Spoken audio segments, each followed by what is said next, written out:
Kottayam medical കോളേജിലെ അപകടത്തിൽ സർക്കാരിനെ വിമർശിക്കുന്നവരെ പരിഹസിച്ച മന്ത്രി വി.എൻ. വാസവൻ.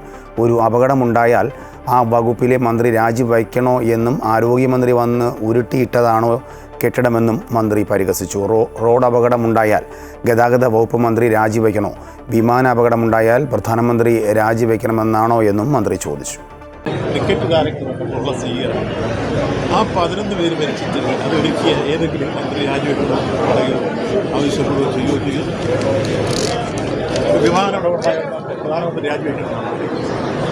അപ്പോൾ ഇവിടെ ഇങ്ങനെ ഒരു ഏതെങ്കിലും വണ്ടി അവിടെ ഉണ്ടായോണ്ടേ ഗതാഗത മന്ത്രി രാജിവെക്കും.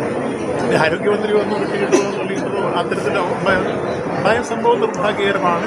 അതിന് കാലം കൂട്ടി നടപടികൾ സ്വീകരിച്ചിരുന്നു. അത് ഷിഫ്റ്റ് ചെയ്യുന്ന കാര്യത്തിൽ അപ്പോൾ ചില ഉപകരണങ്ങൾ വരാനുള്ളത് മാത്രം ആവശ്യമുണ്ട്. അല്ലെങ്കിൽ നേരത്തെ തീരുമാനിക്കുന്നു കാലംകുട്ടി അതിന് മുന്നൊരുക്കങ്ങളെല്ലാം നടത്തുന്നതിൽ ക്ലിയറാകുന്നു. അപ്പോൾ ഈ കാര്യത്തിൽ ആ സംഭവം നിർഭാഗ്യകരവും വേദനാകരമാണെന്ന് സൂചിപ്പിച്ചു. അതിൻ്റെ വിഷയം എല്ലാവർക്കും അതിന് പരിഹാരവും നമ്മൾ കാണണം. ഇനി ഒരെണ്ണം ഉണ്ടാകാതിരിക്കാൻ വേണ്ടിയിട്ട് എല്ലാ നടപടികളും ചെയ്യും. അടുത്ത ക്യാബിനറ്റ് എന്ന് പറഞ്ഞാൽ ഞാൻ അവിടെ വെച്ച് വിശദീകരിച്ചു. അടുത്ത ക്യാബിനറ്റിൽ 11-ാം തീയതി കൂടുന്ന ക്യാബിനറ്റ് സാധാരണ രീതിയിൽ വലിയ നോക്കുമ്പോൾ ശേഷം തീരുമാനിക്കുന്ന ക്യാബിനറ്റ് കഴിഞ്ഞ ക്യാബിനറ്റ് കഴിഞ്ഞതിന് ശേഷം ദിവസമാണ് ഈ സംഭവം ഉണ്ടായത്. അടുത്ത ക്യാബിനറ്റിൽ കളക്ടർ റിപ്പോർട്ടൂടെ കിട്ടണം. ഈ കുടുംബത്തിൻ്റെ സ്ഥിതി, സാമ്പത്തിക സ്ഥിതി എല്ലാം പരിശോധിച്ചതിന് ശേഷമാണ് ധനസഹായം പ്രഖ്യാപിക്കുക. അത് കൃത്യമായി അടുത്ത ക്യാബിനറ്റ് ചേരുമ്പോൾ കുടുംബം 11-ാം തീയതിയാണ് അടുത്ത ക്യാബിനറ്റ്. സംശയമൊന്നും എടുക്കുന്നത് തന്നെ